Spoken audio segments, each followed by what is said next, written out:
weather will come, Ray. The one constant through all the years, Ray, has been baseball.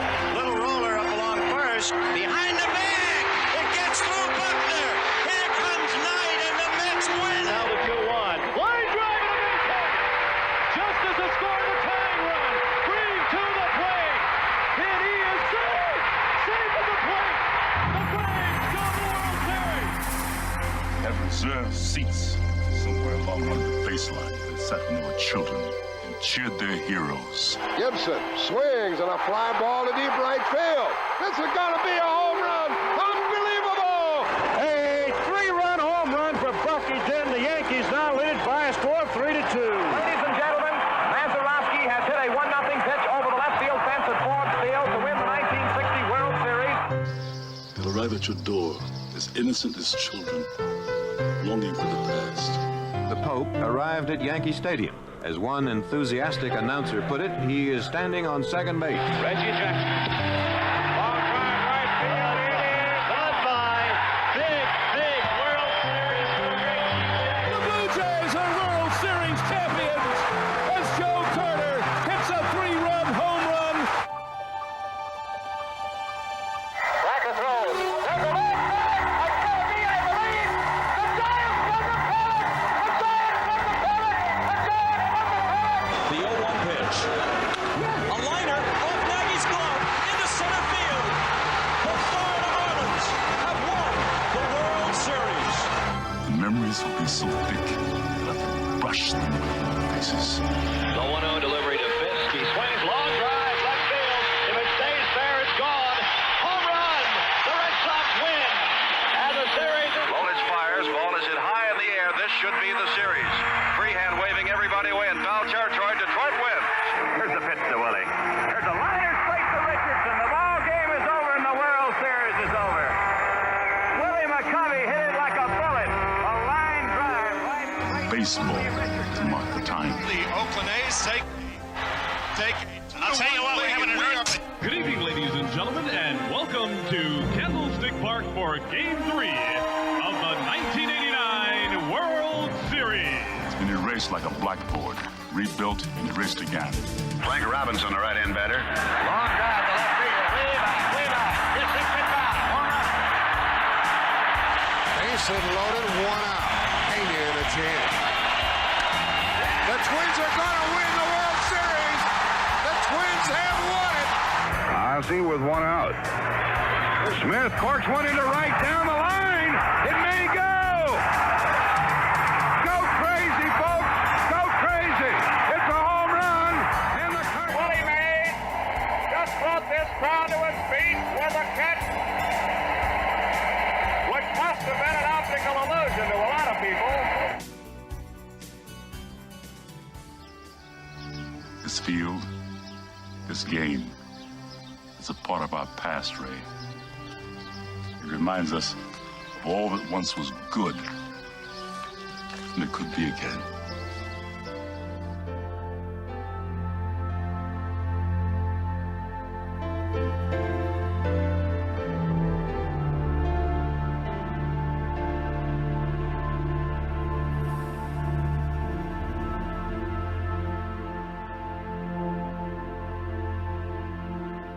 Broadcasted live.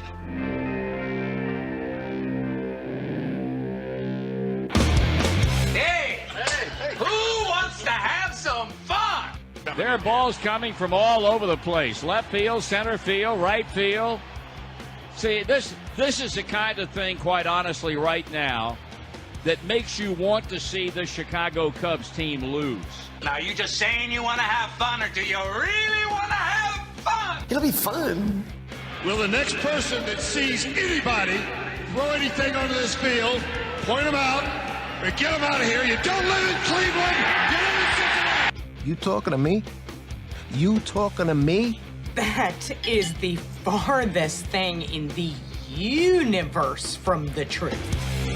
Hello, everyone, live. It's the Dan Scott Show. And right there is your host, Dan Scott.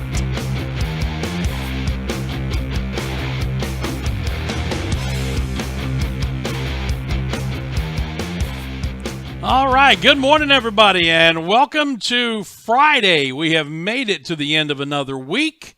Hope that your morning is going well, and if it is, we will try our best not to do anything to screw it up. I'm Dan Scott. That is Forrest Stulting. It's another beautiful day here in the upstate of South Carolina, end of the week, and as we look out towards Paris Mountain here beyond the visitor stands at Paladin Stadium, it's a little slower in coming in this part of the country, but we're starting to see the leaves turn, starting to see some color. Oh, yeah, some reds, some oranges. Yeah, a little yellow out there. Great sight out there, Dan. If we were back in the mountains of my home state of West Virginia, it would be glorious colors right now. A little slower here, but it's on the way. We've got a good show lined up for you today, we think. We try to every day. We'll have more college football picks, these of the possible upset variety. A lot of things going on, not only with the World Series, but off the field in Major League Baseball. We'll take a look at some of those things in Force 3 Things, some college basketball stuff. And then also a couple of guests today. Scott Keeler will be in studio with us here to talk high school football in the upstate. And then our buddy Daniel Hooker, the sports information director at Western Carolina, will join us via phone at 10:45 to help preview Furman and the Catamounts. Normally we have the play-by-play voice of the opposing team, and no offense to our good friend Gary Ayers, the very fine and longtime play-by-play voice of Western Carolina. But Hooker's my buddy. We try to get together every time that we can, and he always calls this matchup the battle for purple supremacy. I like that. It's got a nice little ring to it, huh, Dan? Yep. So we'll talk to Hook coming up at 10:45 via phone. Outside of that, normal stuff at the beginning of the program.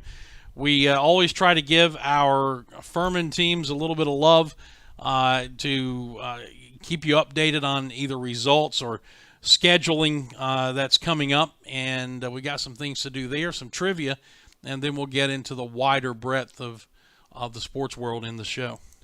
Starting with some scheduling, there's no games going on last night for the Paladins, so we'll jump right into the weekend games. For volleyball, they look to stay undefeated in SoCon play. They play tonight at Chattanooga and at ETSU on Saturday. Women's golf, they play their last tournament of the fall, the Landfall Tradition, in Wilmington, North Carolina, Friday to Sunday. The cross-country team, they'll compete at the SoCon Championships in Spartanburg on Saturday. The women kick off at 10 o'clock and the men follow at 10:45. The women's soccer team, they begin their SoCon tournament run this Sunday at 2 p.m. at Stone Soccer Stadium against ETSU. And then the men will host UNC Greensboro tomorrow night at 7 o'clock on senior night, the last regular season game of the year for the Paladins before they jump into SoCon tournament play as well. Then, of course, Furman football tomorrow at 3:30 up in the beautiful Cullowhee, North Carolina. Speaking of Doug Allison and the men's soccer team, because I had to rush out of here as soon as the show was over yesterday, I did not get a chance to post on our social media the interview that we did with him, the video interview, but I did that this morning, so it's up on all of my social media, and before too long, the Furman soccer social media will kick it out as well. So that pun intended there, huh? Yeah, exactly. So that is that's out there now. If you missed it, it's there for you to go back and check and see. All right, what do we have trivia-wise today? All right, so the Paladins... The whole show was trivial, I think, most days. You got that right. So the Paladins are looking for their 600th victory in their program history tomorrow against Western Carolina. And my question is, in what year and who did the Paladins defeat in their first victory? All right, repeat the question now. So who was the Paladins' first victory against and in what year? Okay, what was the lead-in to that? The Paladins are going for their 600th victory tomorrow. 600th win in program history, yeah. Okay. Who was their very first win against and when? What year? Okay. The date, I mean, the October and November stuff, that's a little more trivial than the year because that's obviously not as important, but okay. The year. All right. Let's see what we got out there.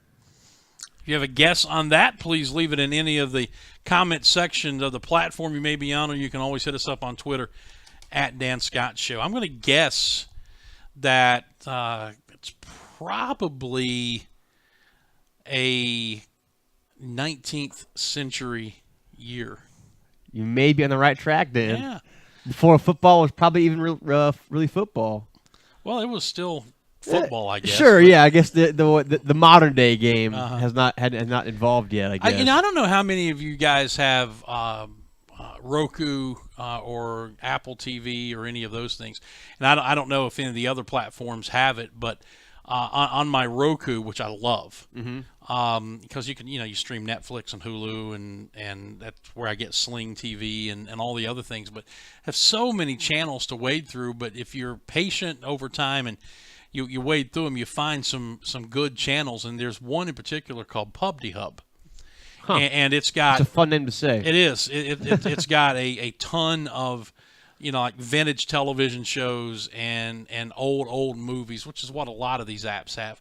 But what makes this one unique is it has a sports section, old sports video. And they have a lot of classic boxing on it, going all the way back into the early 1900s, pre-1910 even, to Jack Johnson, who was a black heavyweight champion in the days when the African American race was, not allowed to do things like that most of the time. Sure, yeah. And they got a lot of the Joe Louis fights and a lot of the stuff from the 30s, 40s, and 50s. But they also have some football games. They've got like the complete broadcast of the legendary '58 NFL championship and some others like that. But there are, and it's in two parts, and they're very brief, just 3 or 4 minute old grainy, obviously black and white clips. But it's some college football game and atmosphere footage from 1903. 03. Wow. Michigan and somebody, I can't remember who it is. Maybe Rutgers, possibly, or Princeton. Who knows? Yeah. Who knows? But it is 84th Infantry. Yeah. but it's really intriguing. A lot of the stuff, there's not a whole lot of game footage. Most of it is more kind of atmosphere and stuff like that. But there's a little bit of game footage, and it's kind of hard to exactly see what's happening. But there's the state of football then was, you line up the 4 guys in the backfield, you snap it to one, and you run straight ahead, and then you snap it and you run straight ahead, and that was college football back then. But there was one play, you just kind of caught a glimpse of it, where they actually go around left in, and the guy, he's got the ball tucked in, and he I won't say he looks modern, but it's the same form. The Heisman pose a little bit. Not the Heisman pose, but he's running around left end. He's got the ball tucked in, and he's trying to get to the corner. And it's basically the same thing a running back does today. Ball tucked into the correct arm, toward the sideline and not toward the field. And it was all pretty interesting. Some 1903 college football stuff. So right on. Yeah, and I like it. Yeah, we'll have some film breakdown and be able to criticize, some things next time. Especially the referees. Yeah, especially the referees. All right, we need to step out for our first break. Force 3 things. We're going to jam them all into the next segment, basically. Before we go, a quick word about Atlanta Bread Company, right down the road from campus here at Cherrydale Plaza in Greenville. Fantastic food, great people. I tell you about them every single day and remind you again that with the weather turning colder, I got out this morning in the car, the temperature said it was 39 degrees outside. Don't say that, Dan. So don't say that. We're getting there. Oh, man. We're getting there. But with the weather turning colder, again, just think hot soup, hot chili, hot sandwiches, warm paninis, hot coffee, and other drinks. They have all these things to kind of warm your soul, so to speak, along, with the full menu. Plus, for a limited time through Thanksgiving, the turkey cranberry sandwich with the cranberries baked right into the bread. It's the Atlanta Bread Company, Cherrydale Plaza. Thank them for what they do to sponsor this show, and you'll hear more about them in this commercial break when we come back. This is the Dan Scott Show. Force 3 things are up next. Don't go away. Looking for a good lunch spot in the Travelers Rest area? The Cafe at Williams Hardware is your place. Williams Hardware has food for the whole family, from the famous Reuben to the barbecue chicken quesadilla and their daily lunch specials, which includes the award-winning BLT unpimiented cheese with pepper jelly, served Tuesday to Thursday. Williams Hardware also serves breakfast on Saturdays from 8 to 11, perfect before Furman home game. And don't forget the gift shop, which offers items for anyone on your list. Go see your friends at the Cafe at Williams Hardware, 13 South Main Street in downtown TR. Full menu and operating hours at the Cafe at WilliamsHardware.com. So you've got a busted phone or tablet screen. Time to get a new device? Nope. Time to give it CPR. CPR cell phone repair at Cherrydale can repair almost any phone or tablet screen on the market and usually can do it same day. In fact, if you have an iPhone, the fix usually takes less than an hour. CPR cell phone repair also can fix computers and gaming systems, both screens and hard drives. And they sell refurbished devices and new accessories. Stop by and see the new owner, Janet Culver, today and check them out on Facebook. That's CPR cell phone repair at Cherrydale, 864-282-9097. Give it CPR today. Hey Furman fans, it's baseball season. Here at Ingalls, we know that as you root for the home team, sometimes you want more than just peanuts and Cracker Jack. And while we do deliver on your favorite ballpark classics, we're proud to offer a packed lineup of everything you need to make your next meal a home run. Ingalls, a proud sponsor of Furman Baseball and the official grocery store of Furman Athletics. Go Dins! The Atlanta Bread Company at Cherrydale Point offers a dining experience that will have you coming back for more time and time again. Everything is freshly made on site, including the different varieties of bread and all the baked goodies. And the menu, Atlanta Bread Company offers a wide variety from hot soups and chili to hot and cold sandwiches and paninis. Even breakfast selections topped off with your choice of piping hot coffees. Come see for yourself. You'll love it. The Atlanta Bread Company at Cherrydale Point, proud sponsors of the Furman Paladins and the Dan Scott Show.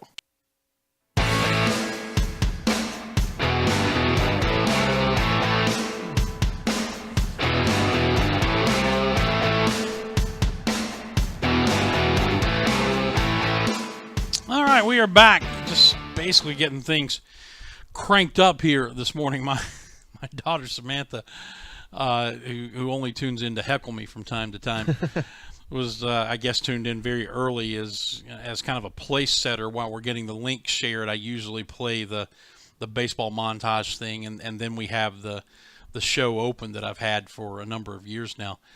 And she made a comment in the Facebook section. It was wanted to know, how long is this opening? Is this a whole show? I just said, you know what? It's probably the best part of the show. I wouldn't doubt it. I wouldn't doubt it one bit. Anyway, love that girl. Going to make me grandfather for the second time here in the early stages of December. So that's awesome. Yeah. Congratulations. Let's get to Forrest Three Things. It's Friday. Oh man. There you go. Yeah, at least mix it up a little bit, yeah. You know. Yeah. All right, what we got? All right, thing one, some college football upset alerts. Now, that does not mean there will be an upset, but some teams to possibly keep an eye on and maybe some closer games than most people will expect. The first game, the Georgia Tech Yellow Jackets against the number 7th ranked Clemson Tigers. Kelly Bryant will be the reason to why the Tigers win or lose this game. He has started back at practice, but being 100% after concussion is far different than just being able to practice. Plus, the ankle's been bothering him for a few weeks now, so he's got a few different nicks in his armor right now. But similar to the NC State and Notre Dame game, this game will come down to who can run the ball better, and especially on the Georgia Tech side, because they average 372 yards per game. That's second in the nation. However, the Clemson Tigers allow only 107 per game, which is 13th in the country.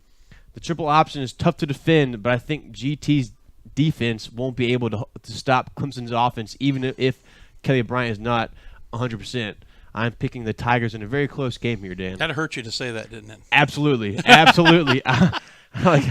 I wash my mouth afterwards. You know? I could see where that was headed, and I could feel the pain just radiating from your body as you were getting ready to say that. You can't see my hands on screen. Yeah, just bringing them together. Yeah, here's the thing. I mean, Kelly Bryant's health obviously is a big question for Clemson. Fortunately for them, he's had 2 weeks, as has the rest of the team. But you go back and look at the success Clemson's defense has had against Georgia Tech since Brent Venables has been the defensive coordinator there. And I'm talking about limiting them on multiple occasions to less than 100 yards rushing. That's unbelievable. I mean, it really is. I think that alone, that defensive front seven for Clemson is, as we know, it's pretty darn good. As real as it gets. So. I think they are going to do their job again. And is it going to be a great offensive performance? Probably not. But I think maybe 21-10, something like that. Mm-hmm. I'll take Clemson, and it's going to be more because of what the defense is capable of doing. Completely agree with that. Scott Keeler, oh boy, Clemson is doomed now after Forrest picked them. I love it, Scott. Game number 2, 15th ranked Washington State travels to Arizona. This will be a battle of the QBs, Khalil Tate of Arizona and Luke Falk of Washington State. Both teams put up massive numbers of offense, but both teams have gaudy defensive numbers, and that is a bad gaudy. The key to the game, the Wildcats give up 420 yards per game. The Cougars only give up 274. For that, I'm picking the Cougars to win the game. But I think it's going to be a very high-scoring affair. I think just because Arizona's defense is not as highly touted as Washington State, I think that's going to be the difference in the game, even though it is in Tempe. Mm-hmm. This is going to be a very close game, Dan. I think so. I agree that there are going to be a lot of points scored in this one, and conventional wisdom says take Washington State. I tell you what, I'm going to give you a chance to make up some ground. Oh man, this week I'm going to take Rich Rod in Arizona. I mean, he kind of needs a strong finish, a signature win here and there out there in the desert, and so I think this will be. I mean, Washington State's not one of the nation's elite teams, but they're ranked 15th, so that'd be a nice win at home. So I'm gonna take Arizona. I'm gonna take Rich Rod and the Wildcats. I mean, they're 5-2 in the season. They're 3-1 in the Pac-12. Arizona, yeah. So their 2 losses have come against to Utah, 30-24, and Houston, 19-16. So they've been in every single game this year, just have not been able to win those 2 close games, unfortunately. But it's going to be a great game out west. And another game in the Midwest, Texas Tech versus number 10, Oklahoma. The Raiders are a very interesting team. They started 3-0, and they dropped 3 of their next 4, actually. Excuse me. They lost to Oklahoma State by 7, West Virginia by 9, and Iowa State by 13, 20, 13. 18. Mr. Critical Thinker here. Lost them by 18. But I think with the unpredictability of nature of Oklahoma and Baker Mayfield, I think this game is going to be a lot closer than it should be. And I think and Mayfield transferred from Texas Tech to Oklahoma. And so I think the Raiders will get the last laugh here and end the Sooners' playoff hopes. And the Red Raiders get a big win in Norman. So this is in Norman. In Norman. I'm picking the Raiders here. Wow. So I'm really going out on a limb right here, Dan. Yeah, see, I want to so bad pick Texas Tech, but on the road, I just don't. I'm not feeling it. I understand that. I'm no fan of Baker Mayfield, but I think that I think Oklahoma will win it. Yeah. So darn those Sooners. Yeah. They are an unpredictable lot. They are, absolutely. And that's one of the reasons why I wanted to pick that game, because they lost to Iowa State at home earlier in the year, so 2 weeks ago, I believe. So it's just one of those things. there's just a sliding of off day here. Texas Tech has the offense to hang with Oklahoma because they have a big running gun offense with the spread. So they have the quarterback and the weapons to put up numbers. So as long as their defense can hold them, watch out. Boomer Sooner. They've never played much defense out in Lubbock. That's very true, actually. Even in Mike Leach's days, when they're one of the top teams in all the country. All right, so we had 5 games yesterday. Yeah. And 3 today, so 8 total games. Isn't there kind of a parallel to gambling here, where if you're falling behind and you're losing money to the house, you start betting on more and more things. To try to make it up. You notice that here we're going into the season, Force starting to add more games to the list, because he's gotten dusted. Well, that's because there's 4 top 25 matchups plus Georgia, Florida. But plus the fact that you've gotten dusted pretty good 3 of the last 4 weeks too. I wouldn't say dusted. I've been beaten, but when we're only picking 6 games, if you get beat by 2 or more games in a week, you're getting dusted. I say 3 is the dustpan point. There have been a couple of those this year too. Matter of fact, I think 1. I know there was a 5-1 week. Oh yeah, in there. So anyway, all right, that's thing 1. What else we got? Thing 2. While the biggest games are being played right now, 95% of the teams that comprise the Major League Baseball are looking towards next year, Dan. And so far, 6 teams have made managerial changes, 3 in the AL and 3 in the NL. In the AL, you have the Boston Red Sox. They fired John Farrell and hired Houston's Alex Cora, which I think is a great move for them. He played on their 2007 World Series team. The Detroit Tigers made a pretty weird move in my opinion. They fired Brad Ausmus and they hired Ron Gardenhire, the old Twins manager for a long time. And he I think he's been on what staff was he on? The Angels, I believe. But yeah, he's not been a manager in quite a number of years, and I thought but he had quite a bit of success in Minnesota. So but not against the Yankees in the division series, so all comes back to the Yankees, doesn't it? Who are the 3rd team in the American League looking for a new manager. You got that right. That is correct. I saw something yesterday that said that Girardi may be too quote unquote old school for Brian Cashman. And more for his players. Because I've heard that a number of the young players don't like him because they are too hard on him. I think one of those is Gary Sanchez because Joe Girardi called him out at a press conference because of how bad he was at blocking the ball in the dirt. And I think Sanchez kind of got a sour grape taste in his mouth after that. And I think that was probably one of the reasons why Joe Girardi was let go not retained. Was Joe Girardi right? Yes. Okay. What's the issue then?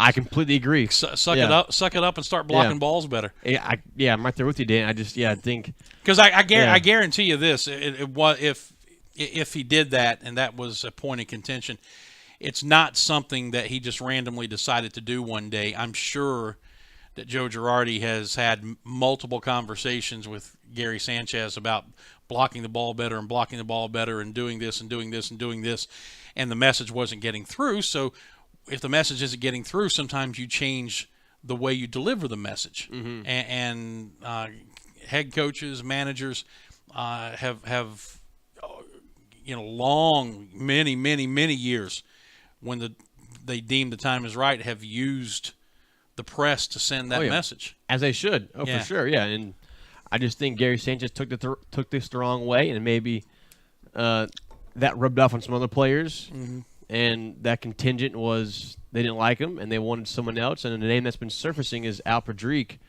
the AAA manager he's managed at Charleston, Tampa, and Trenton the past few years. And so, oh, Scott. He caught David Cohn's no-hitter, though. I'll say that much. Yeah. But Al Pedrique, I think he may be one of the top candidates for the Yankees managerial job because of the relationship he has with Bird. There are some in the national media who are throwing Alex Rodriguez's name around. I can't even understand that. That makes zero sense to me. But that's just what some of the media is willing to do just to get a byline somewhere, I guess. Yes, they think that his superstar status will enhance the performance of the Yankees. Performance enhancing. Just wait. Oh, man. Forces on a 7-second delay. There you go. I'm just upset about the whole idea of Alex Rodriguez being a manager because he's just not fit for that job. No, he's not. National League side, we have a couple managers being changed already. The Mets fired Terry Collins and hired Mickey Callaway from the Indians. This is a great hire for them. I think he's going to really change that pitching staff's demeanor, and hopefully they'll kind of get healthy again and be able to get back on the right track because they have a lot of young, talented arms over there, so it'd be cool to see them all perform in the same pitching staff and maybe challenge the Nationals next year. And speaking of the Nationals, they let Dusty Baker go, and they have yet to hire a new manager. And staying in the National League East, the Philadelphia Phillies, I don't know what that is. The Phillies, they released their manager Jack Mackinnon, I believe. Pete Mackinnon, excuse me. I was thinking Jack McKeon, but yeah. So I'm not sure what's going to happen on that one because those two teams are just from one day to the next. You never know what's going to happen, especially with the Nationals because they are just their clubhouse unpredictable, and there's so many drama queens. I would say in that overall. And all Dusty did was win. No, I agree. I think there's no reason for him to be fired. Yeah. But I just think that for whatever reason, Mike Rizzo and his front office staff just did not like the camaraderie in the clubhouse. Maybe so. All right, that's 2. What's thing 3? three? Because Scott Keeler's just basically drooling over here in the corner, ready to Thing 3. get on camera. He's sending us notes and everything else. NCAA basketball preseason notables here. Going to follow up with some things he's talked about yesterday with Dave Glenn. Duke is picked first in the ACC. 57 of 69 first-place votes. The player of the year goes to Bonzie Colson, who really is an incredible player down in the post area. Can also shoot some threes. Just incredibly technically skilled at the low block. Grayson Allen was second. The rookie of the year is Marvin Bagley III from Duke. And the ACC first all-conference team consists of those two players. Those three, and Joel Berry and Ben Lamons as well. So pretty good team for the ACC. SEC, Kentucky was picked first, Florida second, A&M third, Bama fourth, and Mizzou fifth. And this is probably one of the best years for SEC basketball that we've seen. Maybe not ever, Dan, but definitely one of the best in recent memory, I'd say, correct? For ACC basketball? SEC. I guess we'll just have to wait and see. I mean, you go back and look at the last really 50 years, maybe a little less than that, but not much. It's by and large been Kentucky and everybody else. Mm-hmm. With very few exceptions, there have been some teams that have jumped up here and there. The SEC, I know one thing is certain: they have been over the last decade or close to the last decade. As with every other sport, because of the TV contract, they have been investing a lot of money in not just football, but they've been investing a lot of money in basketball programs and facilities and even other sports, as we saw when we were at Ole Miss for baseball this year. My goodness, their baseball facility is unbelievable. But, for whatever reason, the league as a whole has not been able to consistently elevate itself and stay up there. So I'll be interested to see if they're as good as they think they're going to be this year. I think they will. I mean, because you have Missouri, who's a really good team, and Bama. They have Avery Johnson, who's a really good head coach. They got that program turned around. So I think this team could send 5, 6, even 7 teams to the NCAA tournament come March.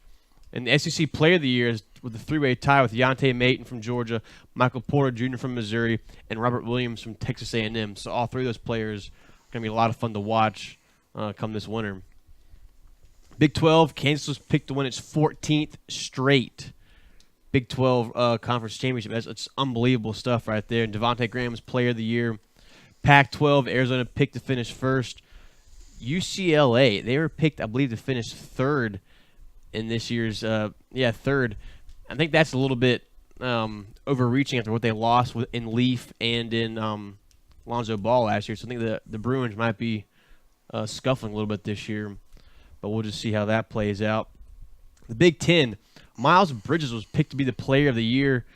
I was just flabbergasted at this, Dan, because, I mean, he's a great athlete, but in terms of pure basketball skills, he's far from being the Big Ten player of the year. I think that's going to be far-fetched for him to get that accolade come into the year. Because there's plenty, like Ethan Hatt from Wisconsin, I think he's going to be a much better player than Miles Bridges will be throughout the entire 2017-2018 year. You know what these preseason things are? They're a crapshoot. Yeah. I mean, the one that's got, in my estimation, the one that's got the best chance of being correct is the SoCon. Yeah. Because the preseason player of the year is the reigning player of the season player of the year in Devin Sibley. So, you know, you got a pretty good shot of that repeating being itself. Right, yeah. So outside of that, crapshoot. Yeah. And then the last thing I want to mention is the American Athletic Conference. You have Cincinnati atop that conference, and then you have Wichita State just 1 point behind them in the preseason rankings. So that's going to be a very intriguing conference battle the entire year, especially with SMU hanging right behind them at number 3 and 4. So, speaking of Cincinnati and Wichita State, if I can throw a college baseball spin on this for just a moment before we go to break, and Scott Keeler's going to pop in here and join us, and then Daniel Hooker at about 10:45. But, you know, Furman Baseball had a series in Cincinnati scheduled for this March. And I was all fired up, man. I mean, that's my town. You know, we were going to go get some Skyline chili and some Montgomery Inn ribs and hang out in the Queen City and spend a weekend there. And then Wichita State joined the AAC. And because that Cincinnati needed another weekend for a conference opponent with Wichita State, they had to do away with the Furman series to give Wichita State that weekend, which, as it turned out, opened a weekend on Wichita State's schedule that they previously had filled. How funny is that? And so after a lot of looking and trying to get some things here that didn't pan out, Furman Baseball is going to Wichita State. So basically Wichita State comes in, takes Furman's spot in Cincinnati, and Furman fills that void at Wichita State in late March. It's going to be a fun series to watch because the Shockers are good at baseball. Could be cold out there, too. I think so, yeah. Could be cold out there. All right, let's take a break. We'll come back. Scott Keeler is going to wedge his way in here. We're going to talk some high school football, and then Daniel Hooker to close out the show to help us preview Furman and Western Carolina. This is a Dan Scott Show, and we will be back in just a moment.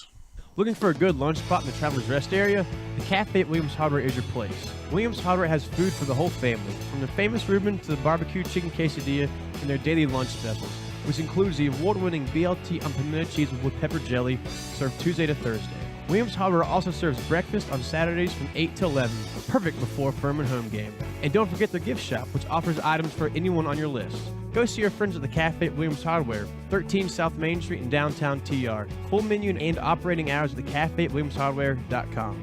So you've got a busted phone or tablet screen. Time to get a new device? Nope. Time to give it CPR. CPR Cell Phone Repair at Cherrydale can repair almost any phone or tablet screen on the market and usually can do it same day. In fact, if you have an iPhone, the fix usually takes less than an hour. CPR Cell Phone Repair also can fix computers and gaming systems, both screens and hard drives. And they sell refurbished devices and new accessories. Stop by and see the new owner, Janet Culver, today and check them out on Facebook. That's CPR Cell Phone Repair at Cherrydale, 864-282-9097. Give it CPR today. Stuck in a state of falling behind? Struggling to keep up with your kids, finances, insurance? Then let State Farm agent Steve Borkland in Travelers Rest help you simplify and get to a better state. Because with Steve handling your auto, home, and life insurance, you'll have more time for everything else. More money, too, because adding State Farm policies could mean earning discounts worth up to 40%. That's money Steve can help you put towards a college savings plan. Call State Farm agent Steve Borkland today and get to a better state with State Farm. Let me tell you something, Cowboy. This rookie can really bring the heat. He's smoky and spicy with a Chipotle style all his own. It's a new Montgomery Inn Chipotle barbecue sauce. Make it a part of your home team. Available now at your neighborhood grocer or online at CincyFavorites.com.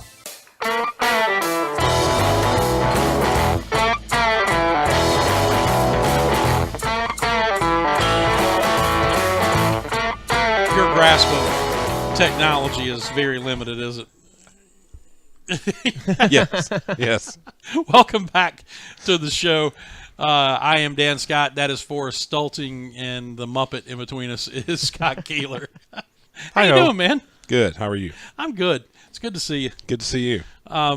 We were giving you a hard time because you had held up a note that you wrote. We were talking about Joe Girardi and getting on Gary Sanchez, and you said Girardi, great defensive catcher, which, as it turns out, yeah, he was. But I think both Forrest and I had the same thought. Is Scott being sarcastic? Is his writing sarcastic? Because you're sarcastic a lot of times. Yeah, sometimes. That's sarcastic, by the way. Yeah. Go. I am not. Yeah. Goes along with the profession. Yes, exactly.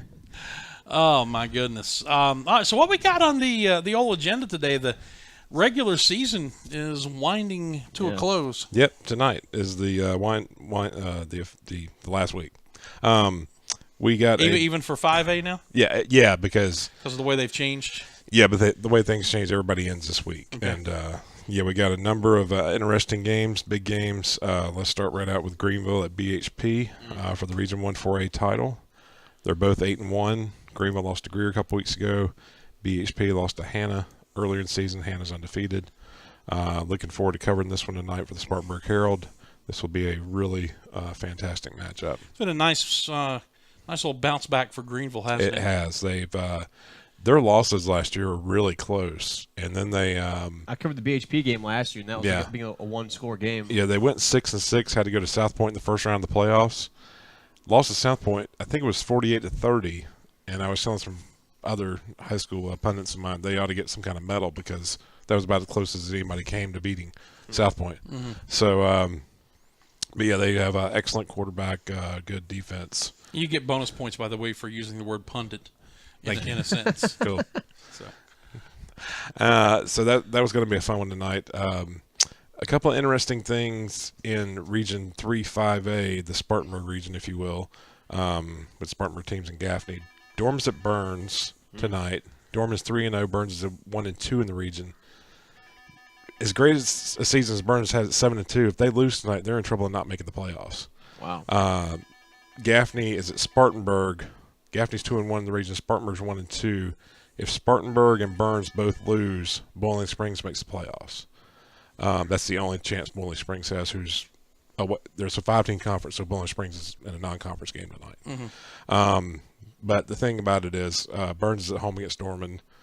I think Dorman has the 1 seed pretty much locked up because Burns can't catch them because Burns is 1-2, Dorman's 3-0. And Gaffney's at Spartanburg. Gaffney, I mentioned last week, has won every game at home by blowout, including last Friday when they blew out Burns, and lost every game on the road in a close game. And tonight they're at Spartanburg. Great old rivalry. And so the odds are not in Bowling Springs' favor, but who knows in that really rugged region. So you either have Spartanburg out or Burns out, or the reigning upper state champions, Bowling Springs, out of the playoffs out of that region. So Malden at Hillcrest tonight in Region 2-5A. Hillcrest has got a share of the region title already in place, and they beat Malden earlier this year at Malden after 7 turnovers by Hillcrest. They still found a way to win. Turnovers. It was one of the ugliest games I've ever seen. But Hillcrest defense really stifled Malden that night, and we were able to get a win. The interesting thing here is Hillcrest won a tremendous shootout with Greenwood 2 weeks ago, but it was 48-44. Malden plays more of an option style. They control the clock. If Malden should beat Hillcrest tonight. Malden will likely win the tiebreaker based off defensive points allowed. So this has got a lot on this rivalry game writing as well. Hillcrest wins, they're the region champs, undefeated in the region. They'll be a top seed in the playoffs. So that's some of our top games tonight. A couple other ones I want to do real quick. We got 2 undefeateds left in the upstate. They're trying to finish undefeated and win the region. They could both actually lose the region tonight, oddly enough, if they should lose their first game of the year. It's Broome at Chapman. Broome's 7-2, 3-1. Chapman has the most fun offense to watch of anyone around here. They're just loaded with talent. And Hannah travels to Westside for their rivalry game tonight. Both of them are 3-0 in the region. Hannah's 9-0 overall. And so Hannah's looking to finish a perfect season against a rival. So it's on the road. That's be a little bit of a test. Little crosstown rivalry to get things fired up. I'm going to peek ahead because I'm just kind of looking down at your notes here. And a long-time stalwart and one of the great, not just great coaches, but great guys in high school football here in the state of South Carolina is calling it a career after this week. 32 years, right? Wayne Green tonight, coach at Berea. They'll host Emerald tonight. It's region champion to end the season and wrap up Coach Green's career. Tremendous human being, tremendous coach. Spent several years at BHP and Berea. And it's been a handful of years at Seneca. Yes. And when he was over there, he went to our church, and it was good to see him on a daily or on a weekly basis again, because I've been out of high school football for a while now, and it was good to see him. He is just a solid guy. Right, great influence on a number of kids over a lot of years in the upstate.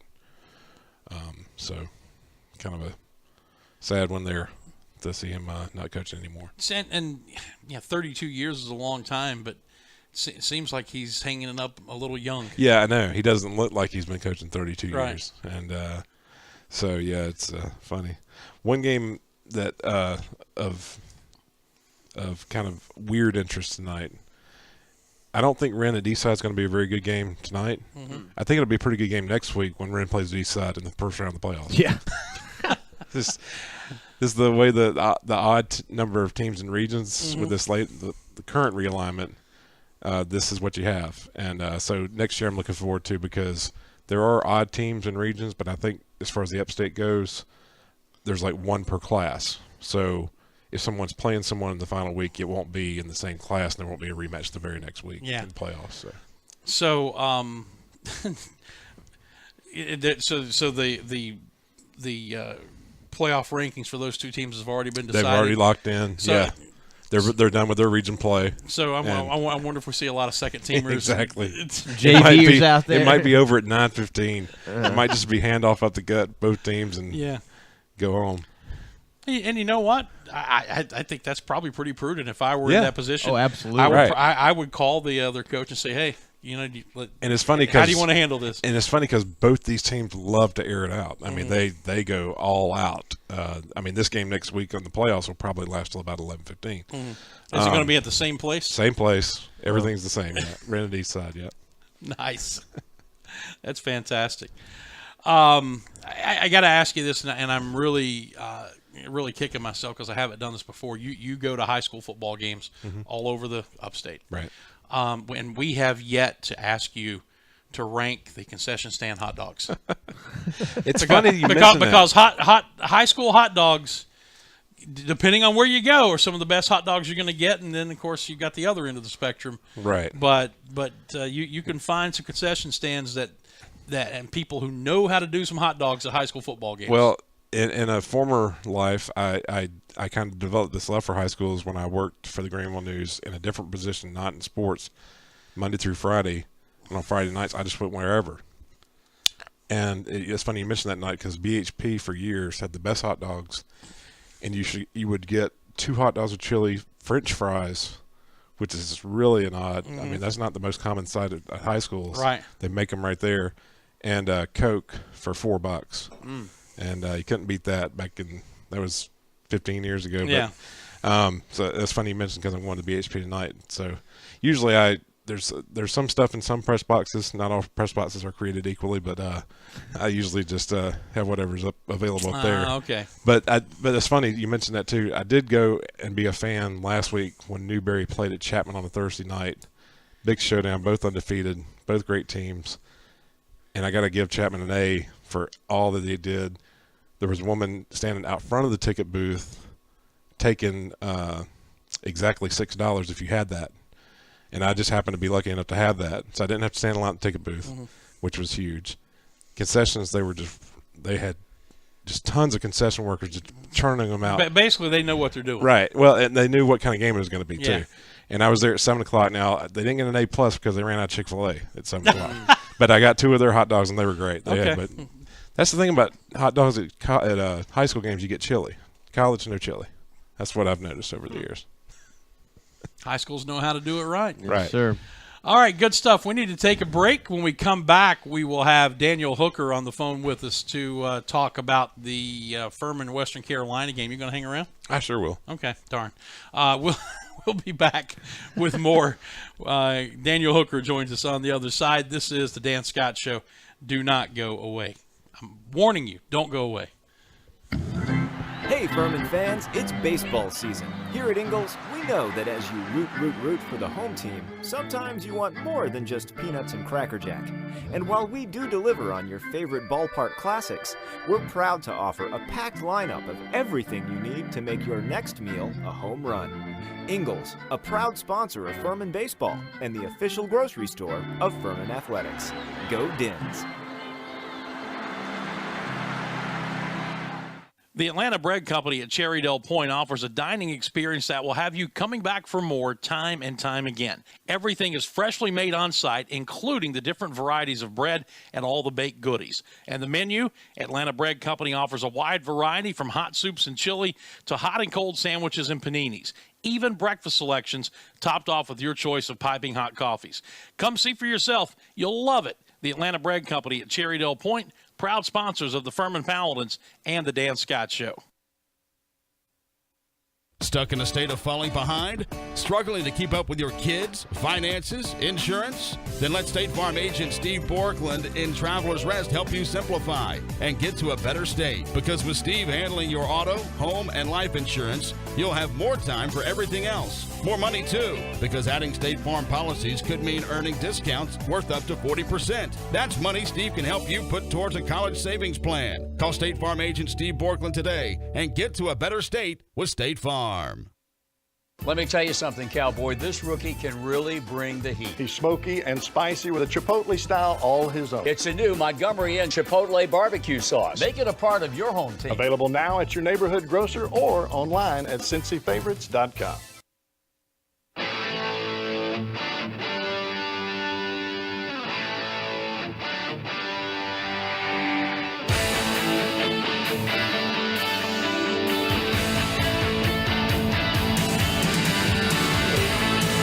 .10:48 and down the stretch we come. Final segment of the show, final segment of the week, which I know makes so many people deliriously happy.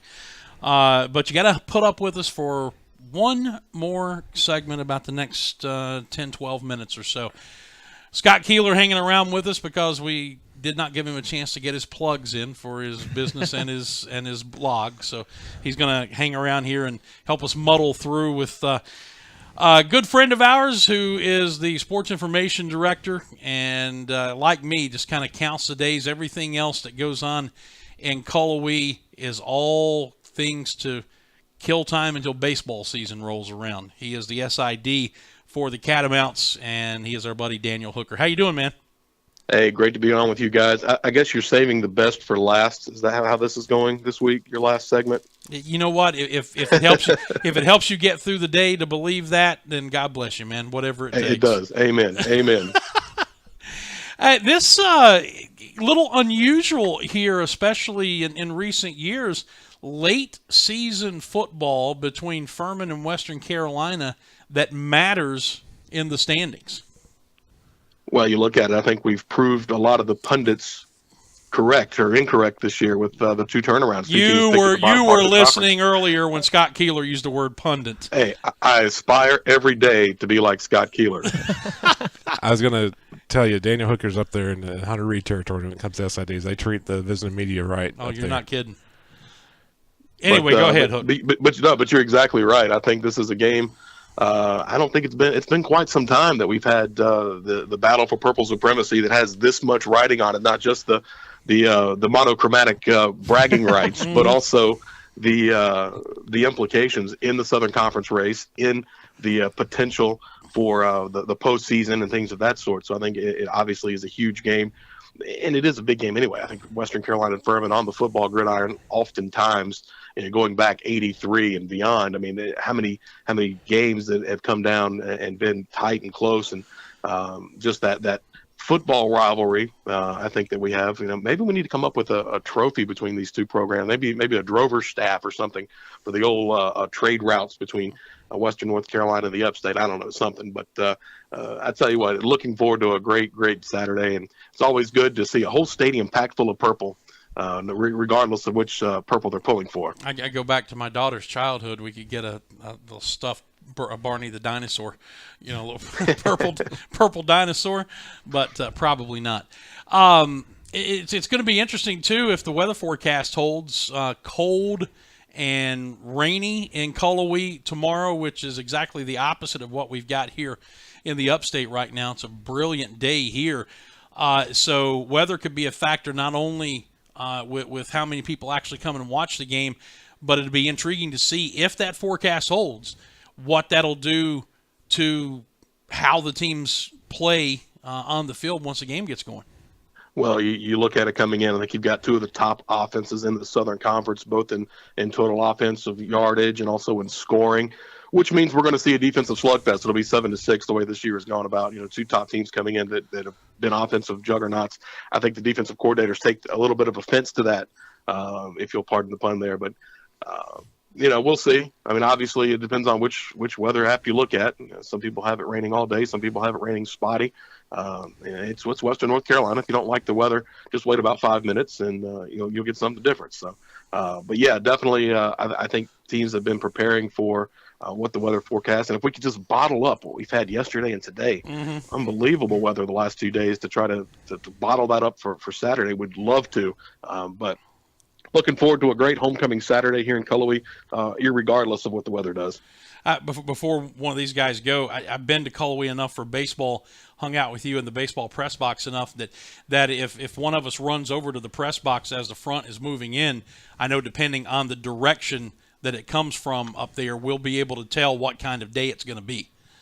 You've been there plenty of times, and we've filled you in on the old Cherokee proverb of when you see the mountains disappear, something bad's on the way with the rain coming in there at Hennon Stadium, at the baseball stadium. So, but yeah, you'll definitely be able to see it from a beautiful perch. I don't think we always say it during baseball season, you're hard pressed to find a better backdrop for collegiate baseball or baseball in general.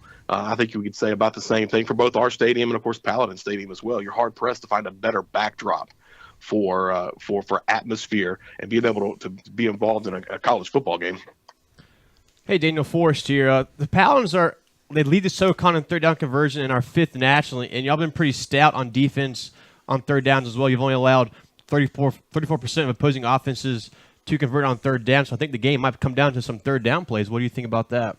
No, I agree. I think you look at Furman's numbers; they've been gaudy on third down. They've been unbelievable in getting third and fourth down, for that matter, and some of the percentages. And we've had a defensive turnaround. John Wiley, who coached with Coach Spear up at Appalachian State, as much as it pains me, an old catamount at heart, and pains me to say, we've got a bulk of our staff from Boone, North Carolina. But those individuals, Coach Wiley's made a difference, and our guys are playing fast, playing smart, and the defensive turnaround is really key. Obviously, so much of our focus this year, and I would say honestly with Furman as well, so much of it is rested on the improvements and the efforts and the shininess of the offense. But I think so much of it has been what we've done defensively. We don't beat Sanford if we don't make that last second drive. We stopped, and I think we've got a great quarterback. I think you guys and Blaise Jowski have a great quarterback. But I don't think anybody, really, when it comes down to true quarterback, I think Sanford has got the best quarterback. Devlin Hodges, as it proved out preseason, player of the year in the conference. We don't win that game if we don't make a last-second stop. And we stopped him. They drove 98 yards on a 99-yard field starting at the 1, and were able to deflect the pass at the last play of the game. So this defense has really proven itself and has stepped up big. I think last week VMI offense struggled getting going. It was the defense that kept us in the football game against the VMI team, who I think might be the best winless team in you guys were able to go up there and you guys handled them pretty well at Furman, but they're getting better each and every week. I think they might be the best winless team in the country, but defensively, I think third down is going to be key. I think both teams have found their offensive rhythm on those third downs. The key is to stay with the sticks. In other words, don't get in those third and longs, I think, for both sides. I got to say this. Calling an 0-8 team the best winless team in the country is like the interview you always see with the serial killer. You're talking to his next door neighbor. He was a really nice guy. He was a nice guy. He never showed any of those tendencies. We never saw anything like that coming. That's kind of the same thing, Scott. Yeah, Daniel, this is Scott Keeler. Just wanted to ask about SoCon stats are a little goofy in that the 15th leading rusher in the country isn't the leading rusher in the SoCon technically because he hasn't played enough games. Can you give us an update on Detrez Newsome and what his status is maybe going into tomorrow? Well, Detrez back in the Sanford game injured his shoulder, and the competitor that he is stayed in the game and actually scored what ended up being the game-winning touchdown. On his shoulder that was having trouble gripping the football, and he stood on the sidelines during a defensive stand and just tried to work it back out and came back in. Also suffered a slight hamstring injury and made his way back into the Wofford game and was held under 100 yards, had 79 or so yards rushing, but re-aggravated it, probably is a more effective term. He's been ready to go. In fact, last week at VMI was dressed, ready to go in, but the confidence that our staff has built and our offense has built in guys like Corey Holloway and Donovan Spencer, when you have the depth, and that's what we've been luckily able to do, is build in this offense some depth. And, we have confidence in those two young men, so we didn't need him to go in the game, despite not having and we were putting up video game numbers. I think both of these offenses have put up video game numbers this year, offensive yardage and what they've been able to do with the football. But he wanted to go in last week. In fact, tried to run on the field when Donovan came off, and they quickly sent Donovan right back out and said, "This is a third quarter," or actually, I think it was a fourth quarter play. And he said, "We don't want you going in there now." So, all intents and purposes, I think he's 100% ready to go. From everything I've heard from everybody, so we should see Detrez back in the backfield as a part of what's now a four-headed rushing monster. When you add in our quarterback Tyree Adams, who actually leads the conference, ironically, in rushing yards. Even though Detrez has averaged about 125 on the ground, again, below the minimum, as you mentioned. Daniel Hooker is the sports information director at Western Carolina, joining us here to help preview Furman and the Catamounts tomorrow, 3:30, the kickoff in Cullowhee, 2:15 pregame show on the Furman IMG Sports Network. Adams is the best dual threat quarterback in this conference without question, and you've got a lot of weapons. I mean, Terrion Robinson, you guys signed him to a new contract this year. He's been there forever, as has Stephen Hill, and so it's not just talented guys, Daniel, but it's veteran talented guys at some key positions, just like Detrez Newsome, another senior. Guys who've been through the wars, they've had some success, then had to go through that 2-9 season a year ago. They seem to be playing with a little bit of a chip on their shoulder. I think so. I think it's a lot of experience. And really coming into this year, it was kind of one of those things that off of back-to-back 7-win seasons, and you look at where we were. You look at how we had struggled really up since dating back to probably 2005, prior to the two different staffs and the struggles that we had. And, we had back-to-back 7-win seasons, and I think a lot of people felt might have been deserving one of the first four looking in at the playoffs. And we haven't been since '83, and that was a magical year for us. That included obviously a couple of big games against the Paladins, but and I think our guys were hungry after that 2-9 and wanted to prove, and really we were not that far off at 2-9. We're probably 8 to 10 plays away from having that be a 500 or better record. We were losing games that we won the year before that we were in the same type of situation. But yeah, those guys came in hungry and wanted to prove. And you mentioned it. We've got a lot of veterans on the squad, and that helps. And guys that have been through the rigors and understand and have seen and been and done. You can't put a price tag on that.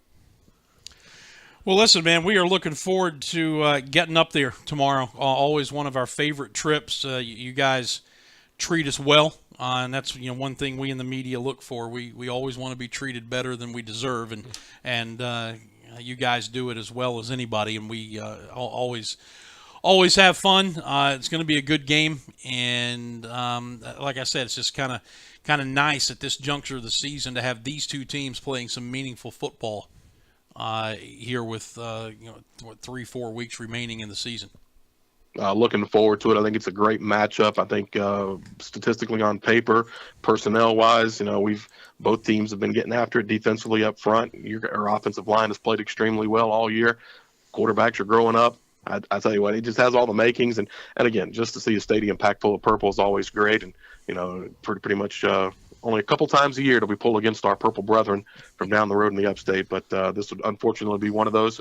Friends today, we'll be friends after. But for that 3-hour period, we'll go at it in a little friendly competition and see what comes out. And look forward to all the Furman fans making their way up. And again, safe travels to everyone. And come help us celebrate our homecoming. And like I said, hope for a good competitive football game. And I guarantee a team wearing purple in one way, shape, or form will pull out a victory on Saturday. That's always a beautiful thing. And we'll do our best to encourage all your fans. The rain's going to be bad. Stay home and watch it on television. That's fine too, because I do our ESPN3 broadcast, so that's fine. That's fine too. That's fantastic, Daniel. Thanks, man. Gentlemen, I appreciate it as always. You guys have a safe trip and look forward to entertaining you guys here this weekend. All right, buddy. Thanks, bye-bye. Dan. That is Daniel Hooker, the SID at Western Carolina. All right, Forrest, we've got a couple on this dates, I'm sure. We got to get some trivia Absolutely. wrapped up. 1985, the Royals become the 6th team to overcome a 3-1 deficit. Brett Saberhagen is MVP in a shutout. There was a shutout in Game 7. 1991, one of the best games of all time. Jack Morris defeats John Smoltz in a 1-0 shutout as the Twins win the World Series. In 1990, I think we hear that every day, don't we? The Twins are going to win the World Series. The Twins have won it. In 1992, Don Baylor's named the first Rockies manager. 1999, the Yanks win their 2nd straight World Series, and the Braves become the 2nd team to lose 4 World Series in a decade, behind the New York Giants 1910 to 1919. 2002, the Angels win their first World Series. It takes them 42 years to win their first World Series. 2004, the Red Sox win their first World Series in 86 years. The curse of the Bambino is no more. Sad day. I'm surprised in you New didn't York. skip over that one. Right.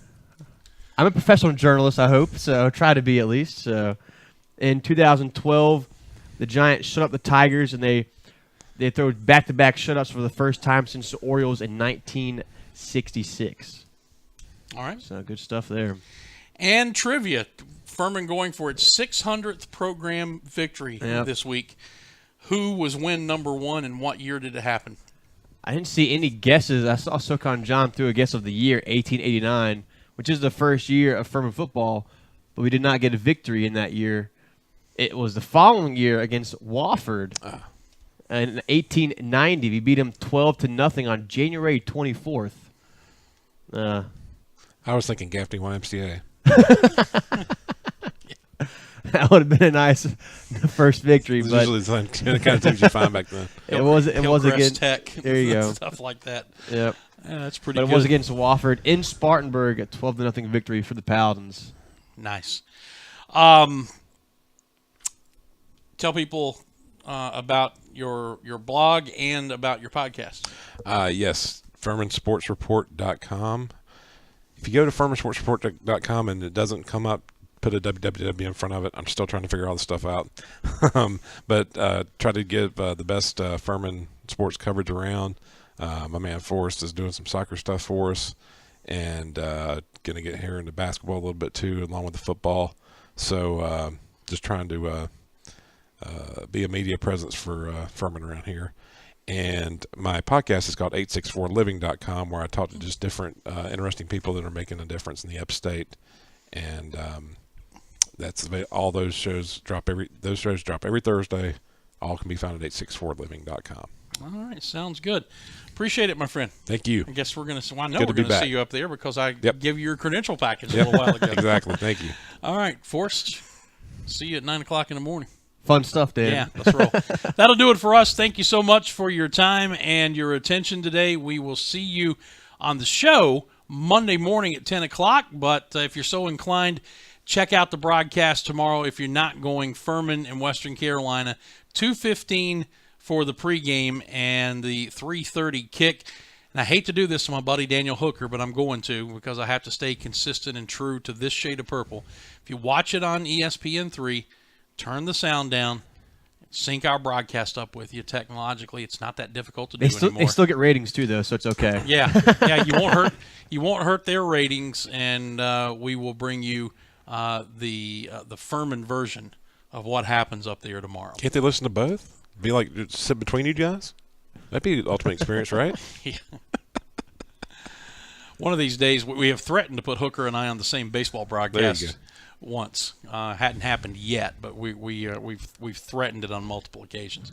Anyway, we will see you tomorrow for football and back here on Monday for the show. Until then, have a great weekend. For Forrest and for Scott, I'm Dan Scott saying God bless you. So long, everybody.